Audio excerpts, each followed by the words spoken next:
Imagine a perfect world where you can build a restaurant, open the doors, and make loads of money. Unfortunately, those days are over. It takes great leadership, hard work, and long hours to operate a successful restaurant. Together, we can make it happen. This is Restaurantopia. Hey, welcome back to another exciting episode of Restaurantopia, here with the usual cast of characters. We've got none other than Brian Seitz, Esquire. Is that how you say that at the end, Brian? Esquire? Yeah, that's fine. Yeah. I love it. I'd like to use that more often. I know I've made fun of you about it, but I really, it's endearing. So please take it for what it is. And of course, we had David Ross batting cleanup for us today. We really want to dissect today about the needs for infrastructure. You know, on the back end of this pandemic, we've got a lot of advice on how to cost menus and redo this and redo that. But then it occurred to me that maybe we haven't really discussed the infrastructure, what resources are out there, the advantages of and the disadvantages of.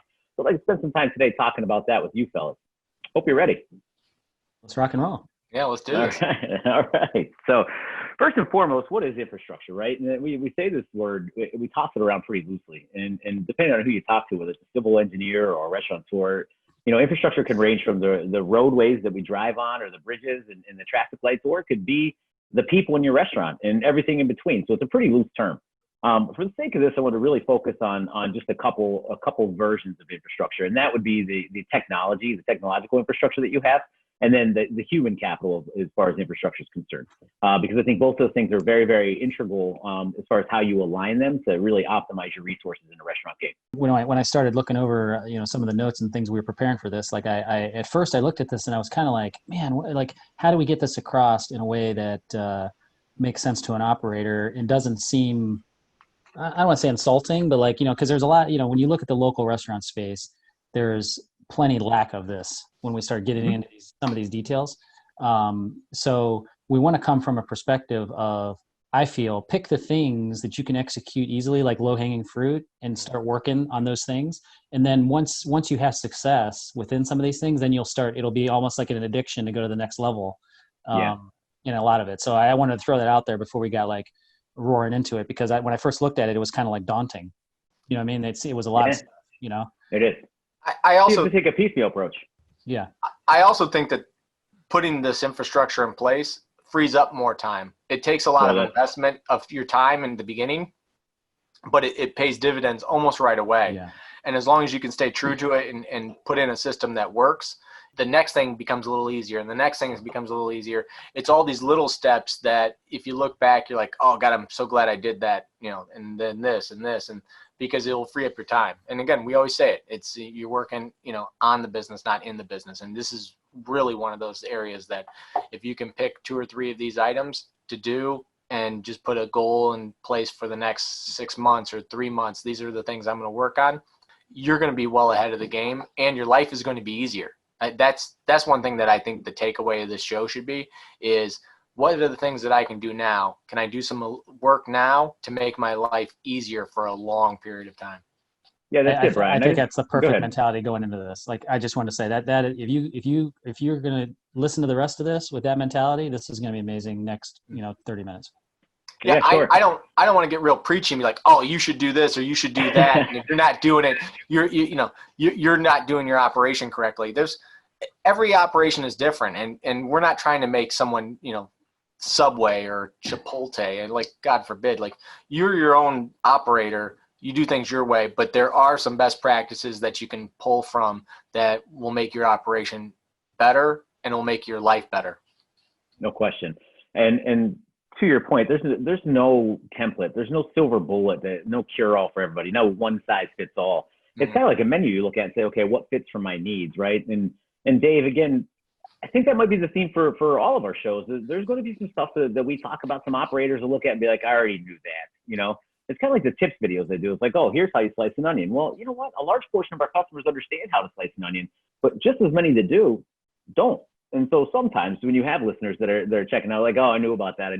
But, for every one of those people, there's 1 or 2 that maybe this slipped by them. Maybe they don't understand about online scheduling. So that being said, I hope those people can be patient with us and understand exactly what we're trying to do, because we do cast a wide net as far as who we're trying to appeal to. But nevertheless, and I digress, I think there's plenty of nuggets in here for everybody involved. Let's do this, baby. If you're a listener and you got a tip that's so much better than what we're talking about, send it to us. We want to hear it. I love the feedback. All right. So that being said, listen, we talked about three forms of infrastructure again: physical resources, technological resources, and then human resources, right? And I really want to talk about the advantage. And Brian, you stole my thunder a little bit, because essentially what this all comes down to is this being a better version of you. This putting more of you back into the business, meaning that personal touch. So a lot of the things we do in a daily routine could be either delegated or automated, one of the two. And yet we don't choose to do that all the time. And what happens is it takes our personalities, it takes our mantra, our ethos away from the floor of the business, where we should be down, motivating employees, inspiring employees, and greeting guests and interacting with guests, because essentially that's what got us where we wanted to be in operations, right? That's how you started a restaurant. You had this amazing product with amazing service, and next thing you know, you got a business around it. And then we deviate from that for some reason. And I understand the natural gravitation towards, oh my God, this is a business, I got to make it work. It's not just shaking hands, kissing babies. But I really want operators to get back to the point where everybody can say they know the owner, and they truly do know the owner. So another advantage too, and I think this is important for small businesses, it allows you to posture like a larger company, right? What would you guys say is the difference between like the data analysis in an independent versus, say, a large corporation? The technology's out there, but like the resources are out there, but the advantage is with the large corporation, because they're utilizing it. They've got, Brian said it in past episodes, like, they got a whole floor in Chicago of people analyzing menus, and it's crazy. Now all those resources are out there through either Data Essentials, Technomics, like all kinds of places you could get that information. But as far as actually being used, large corporations, they're doing it. You look at even though their own personal data, like I'm not even talking about industry trends and those sorts of things, but like their own personal data. You have two pastas. Should you reduce to one pasta? And looking at your point of sale system, how many of each are you moving? I think an operators, they go with their gut and they're like, oh man, people love this, and they really comment about it. But is it critical to your menu? Is it critical to your operation? Like maybe you should reduce down to one pasta, and then that's going to make you more efficient. That's going to make you more profitable. Well, menu benchmarking is huge, yeah. Yeah, it's looking at your own personal data, and then that goes well beyond your point of sale system. You look at your SEO, and you look at your Google Analytics, and you look at your reviews, and what are the data points out there that you're not reviewing on a day-to-day basis, or at least a monthly basis, getting that intel and then acting upon it. Yeah. And you hit on something that's really, really important to me, where I think the independents are amazing because they are living, breathing, emotional human beings. But on the downside, they make emotional decisions. And I think that's one thing the corporations don't do is data doesn't lie in their world, right? So there's no gut shots. There's no, hey, I feel good about this menu item. It's going to stay on the menu. It's, hey, what do the figures say? Listen, there's some of that that's bad. There's an impersonal approach to the corporations that I don't appreciate. I like the personality of the operator. I like the idiosyncrasy of the human element, if you will. But again, it doesn't always bode well for business, especially immediate reciprocation of return on investment. Like it's not good. In the long run, it can work out well, but corporations definitely have an advantage in that realm for sure. But Dave, I want to comment to Brian's, because I don't want to gloss over what he said, because I think it was super important, is that you can have all the reporting and data in the world, but if that data and reporting doesn't create an action, it means nothing. Mm-hmm. Yeah. Like, so if you're constantly looking at certain things, but you're not doing anything about it, it doesn't matter. It could be the best, coolest report you've ever seen. But if it creates no action, you might as well, you just hit delete, Yeah. So I think that's one thing to make sure, like there's a lot of data out there, but what is really important to your situation? Yeah. What's going to make an impact? That's where KPIs come into play, your metrics that you're using to operate your business. And I don't think you need a dashboard of 75 KPIs to operate your business, but there should be.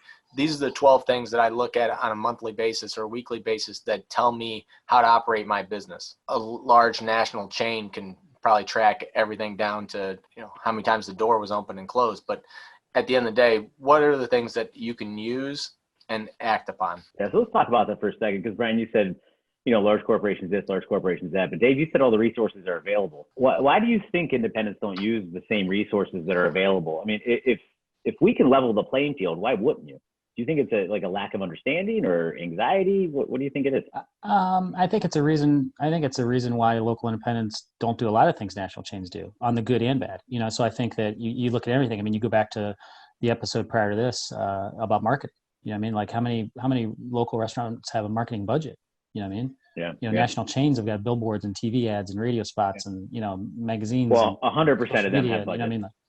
mean? Exactly. You know what I mean? So you look at it and you go, okay, these guys have very smart people and a lot of money backing these businesses.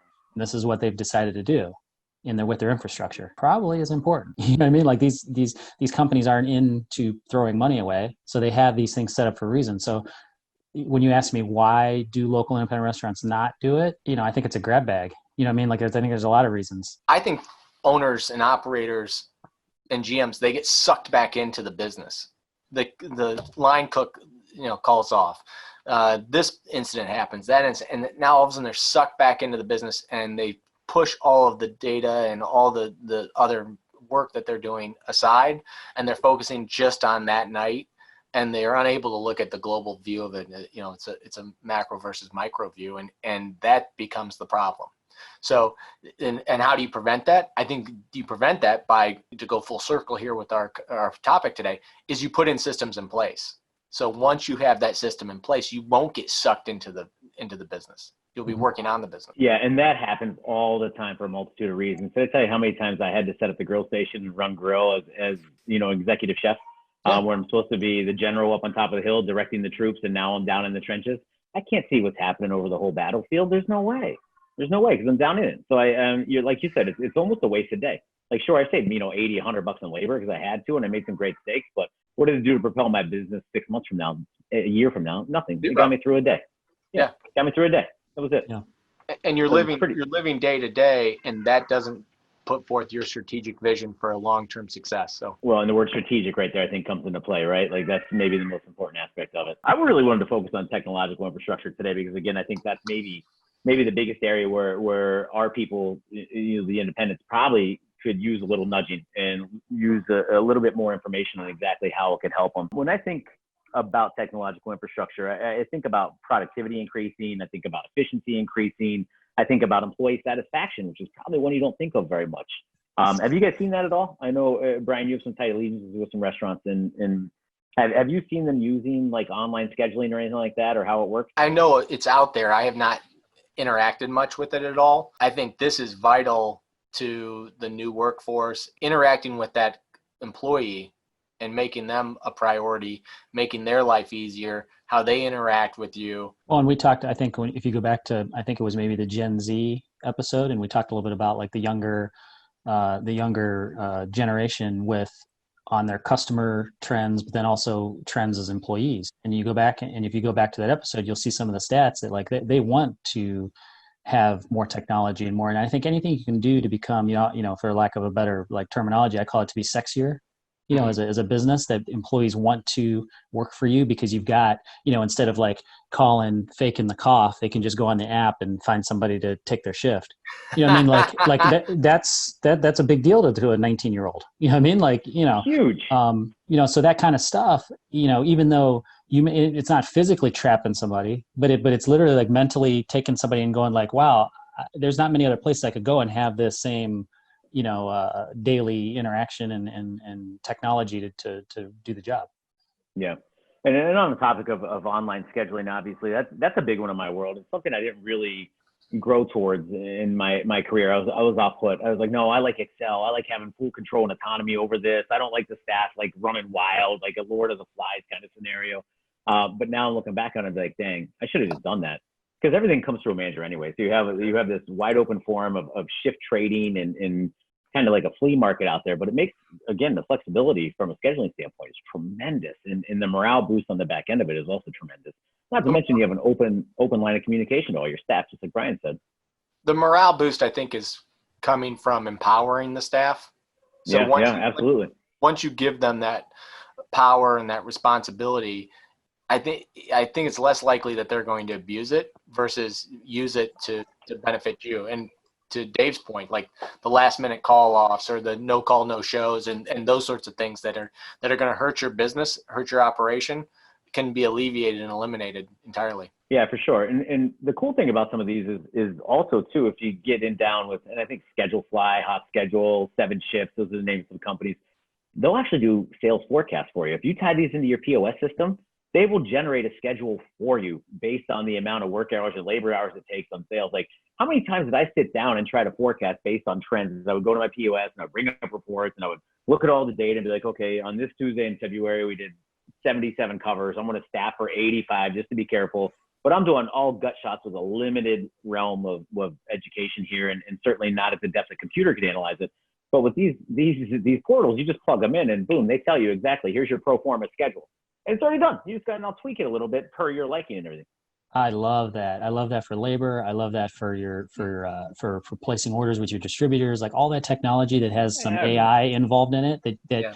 You can go back and say, I have a big catering coming up, or I do have an event, or I have something going on that I know I'm going to need to adjust. But when it comes to you 90% complete, oh my God, based on your business, that's amazing. Like, I don't know who wouldn't be excited about that. Anthony, what can we put some of those companies in the show notes that you heard are good? I'll have suggestions for every technological company I recommend will be in the show notes and posted. So I'll have a link if anybody out there listening is interested. Certainly, we have no affiliations unless they want to sponsor us, of course. But these are ones just in my experience and research that I've come up with. There's no preference, but they're out there, and it should lead listeners down a path of how to research and compare companies. So we talked about scheduling. I love that one from a satisfaction, efficiency, autonomy, like you said, Brian. Amazing stuff. There's one thing that I forgot to mention earlier, and Brian, I think this might appeal to you most. And when you're talking about all this infrastructure in place, I kind of wanted to lead with this, to be honest with you. You deal with sustainable, profitable, and replicable growth. And that word replicable really hit home with me. And I thought of you immediately because I understand, in your role with acquisitions, what you're trying to do with these independent businesses is trying to get them to replicate and get bigger. How do you feel about the impact of technology on the replicability, I guess is the word, of what these tools can render you? We buy food distributors and food manufacturers and other companies like that. But the ability to have systems in place makes it a complete game changer. To grow, you need to have systems in place.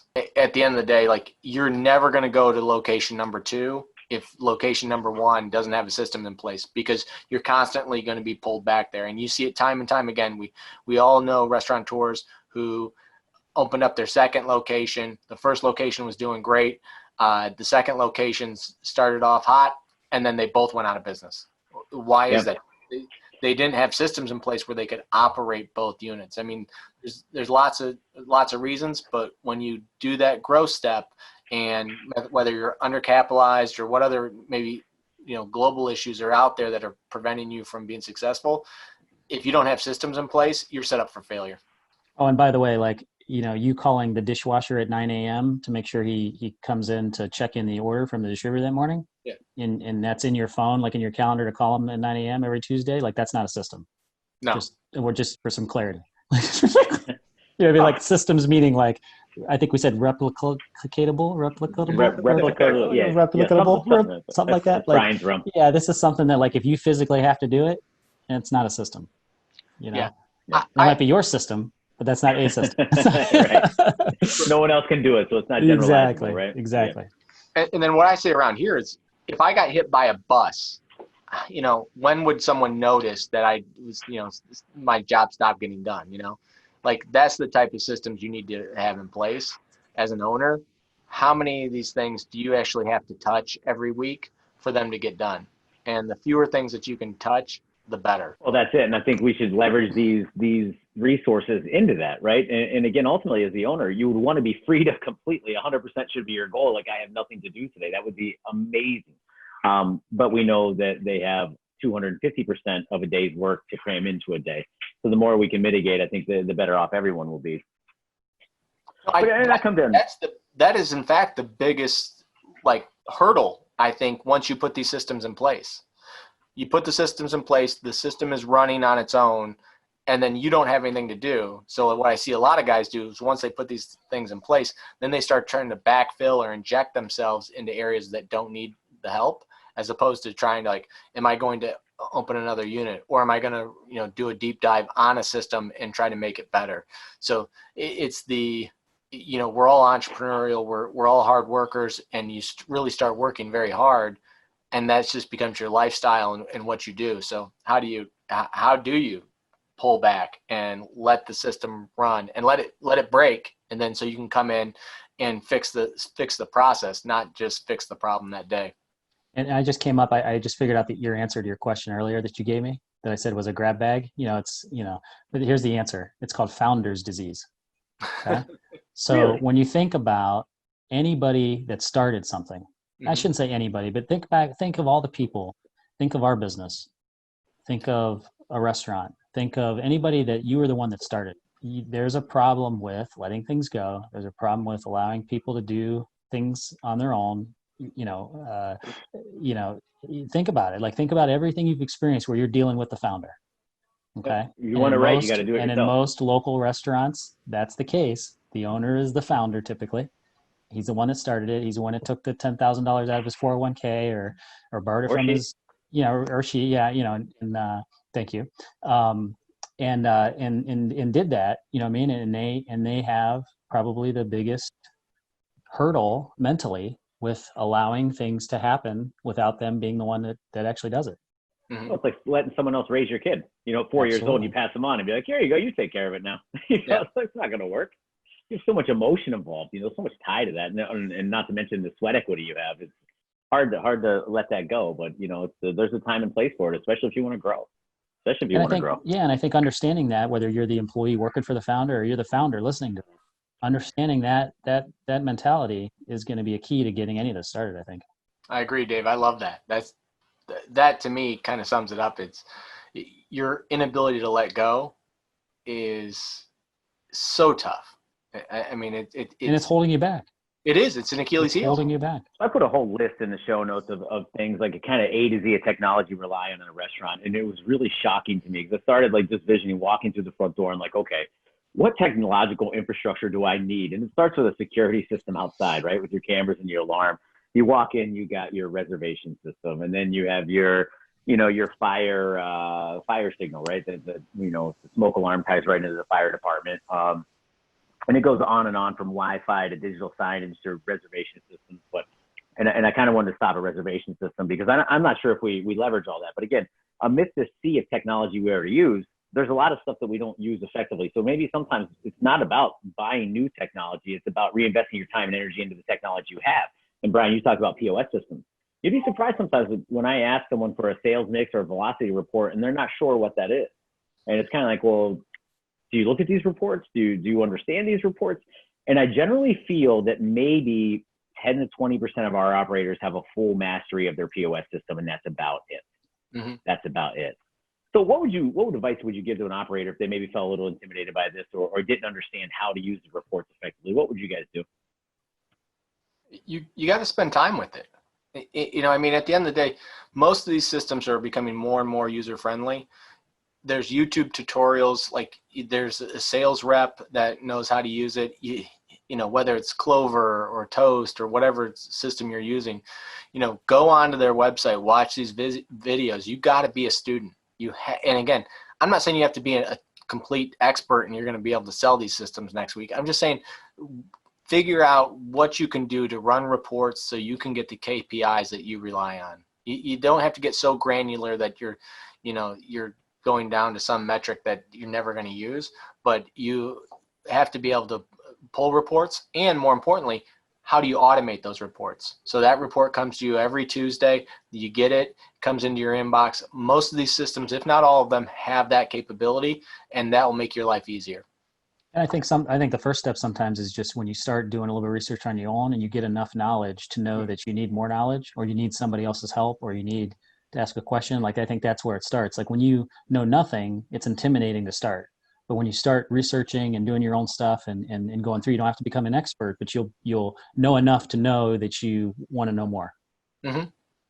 Yeah, I'm a big fan of bite-sized chunks and little wins because I think that, just like you said, it sparks the interest and you get the momentum. Further, too, a lot of the POSs aren't very cheap. So if you call your rep or the company you bought it from, and a lot of times you're on a lease or some sort of monthly recurring payment, they'll be happy to come out and retrain you. You just got to call, and you might have to bitch a little bit, but you know what? They'll get out there. They'll take care of you, and they can show you whatever you need. But, Brian, your KPIs are different from me to you to Dave, depending on what we'd like to look at.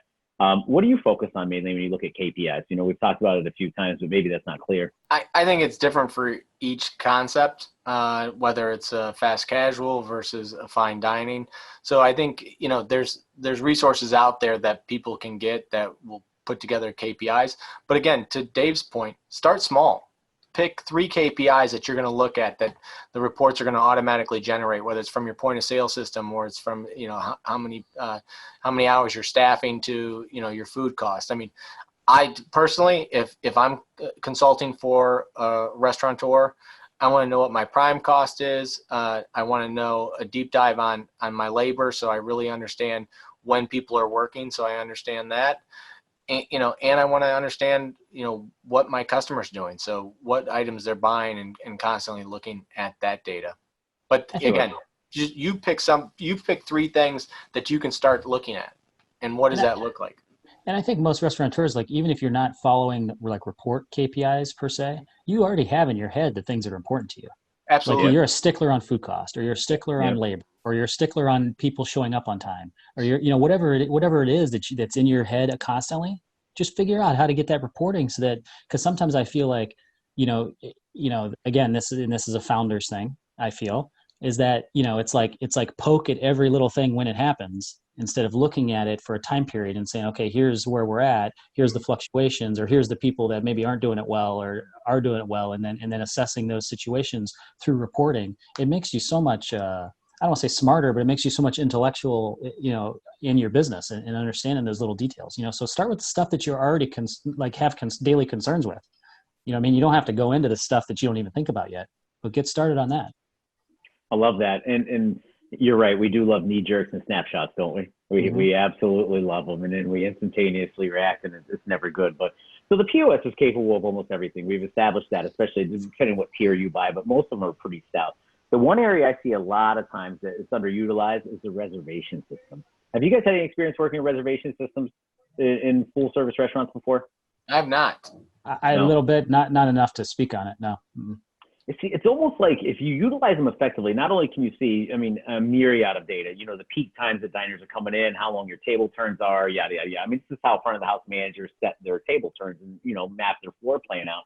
But there's almost like a little persona you can build for every single customer that comes in your door. And if you find the right host or hostess up there, and you incentivize them enough or motivate them enough to where they keep notes, they understand whose birthday it is, what they like to drink, how they like their coat handled, where they like to park their car. All of those little things add up to amazing customer service. And from an ownership standpoint, you don't have to do anything. You just empower the right person to enter that data and empower the rest of the people to read that data and react. Simple as that. And given their hospitality people, they want to react anyway. It works out really, really well. But again, I think it's highly underutilized.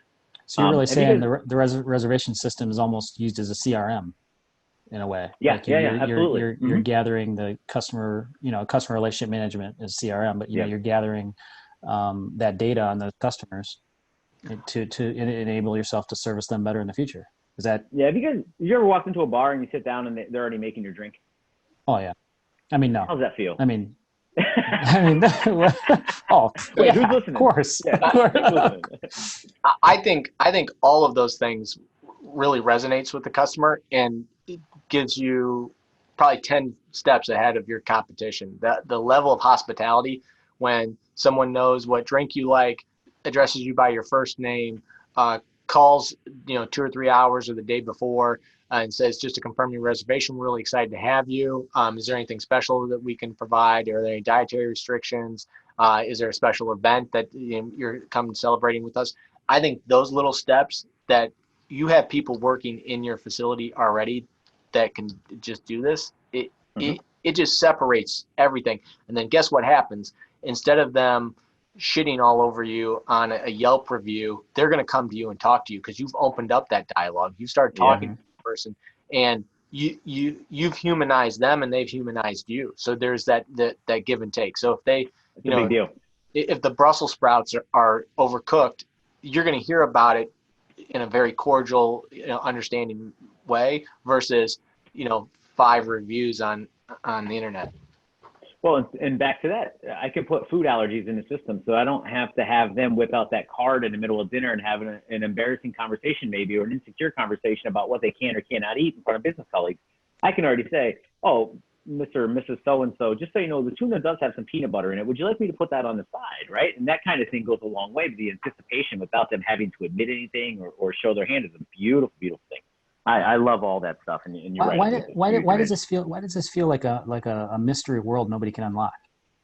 Like to me, like when we say these things, where this would be amazing, but like if Yeah. this really should happen. Like I hope that somebody out there is inspired to get to the next level on this stuff because this is amazing to yeah, do. Like, I it's mean, been think it's about been how you around would for years. feel. Yeah, think about how you would feel going and having, going in to have an experience personally as a consumer, going in and having an experience like that.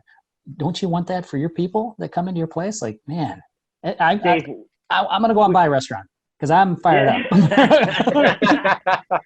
I know a guy could help you with the acquisition.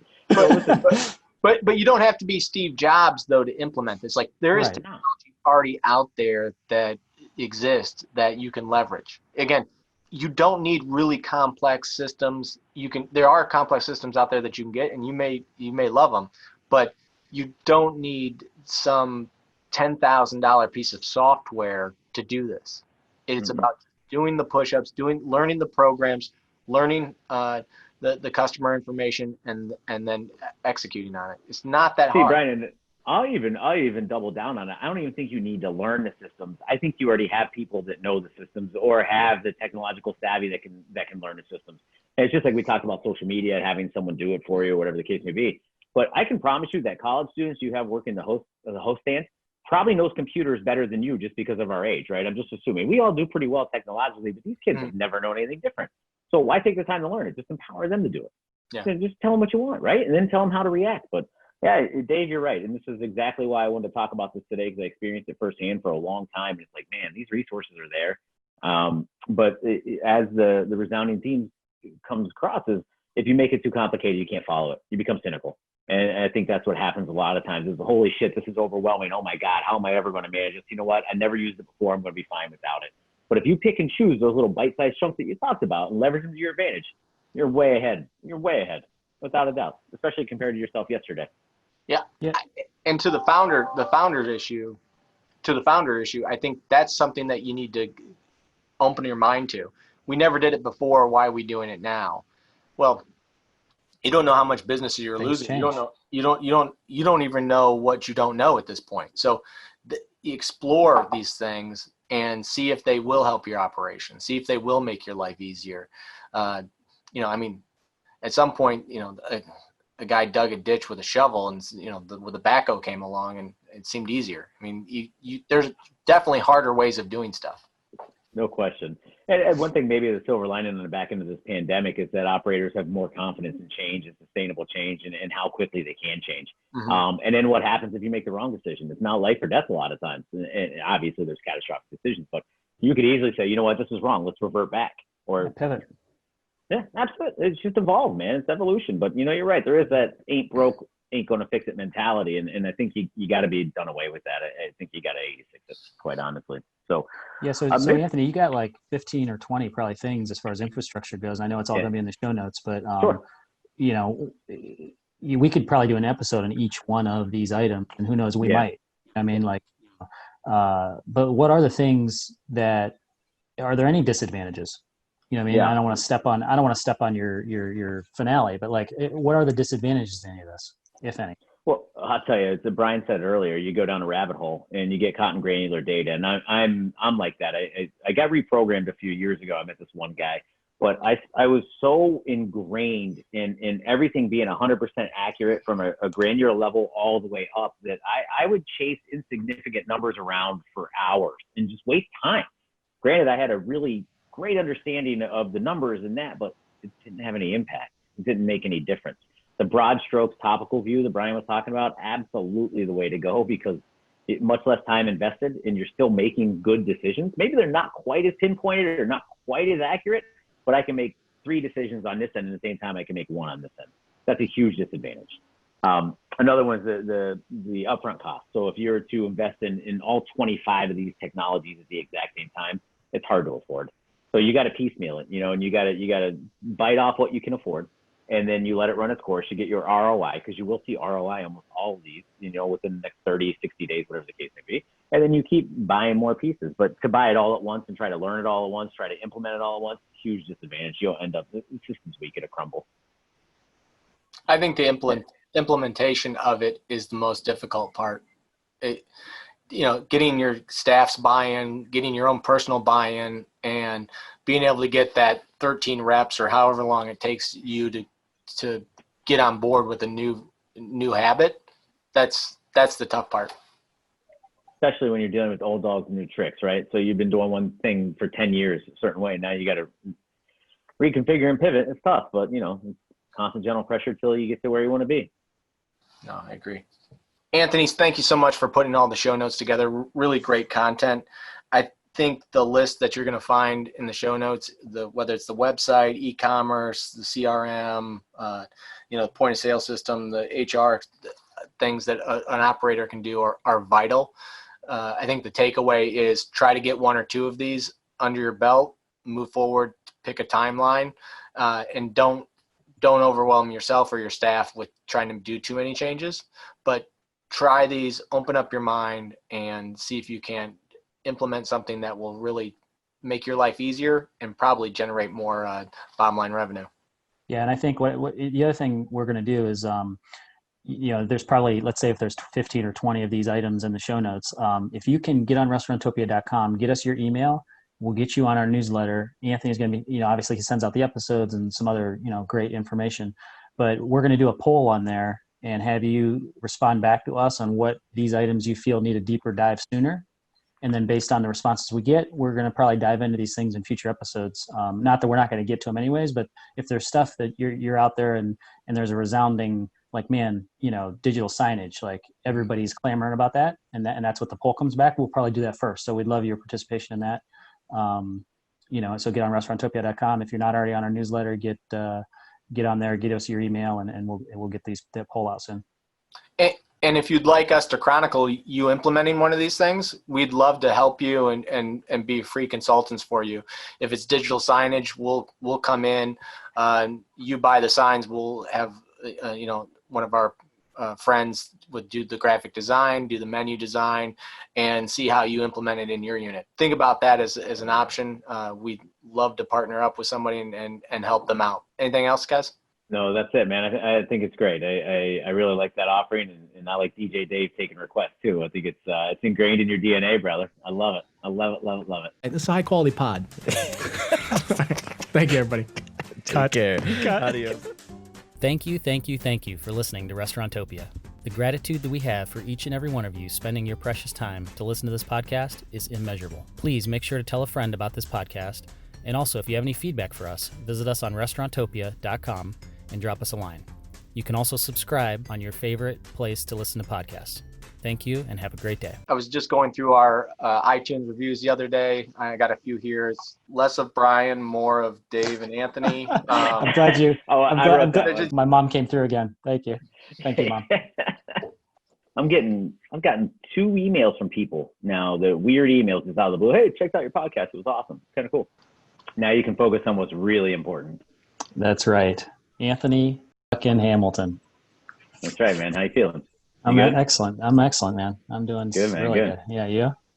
Hey. I'm down lbs for sure. Muscle mass is increasing exponentially. Like, it's like I'm actually down no weight.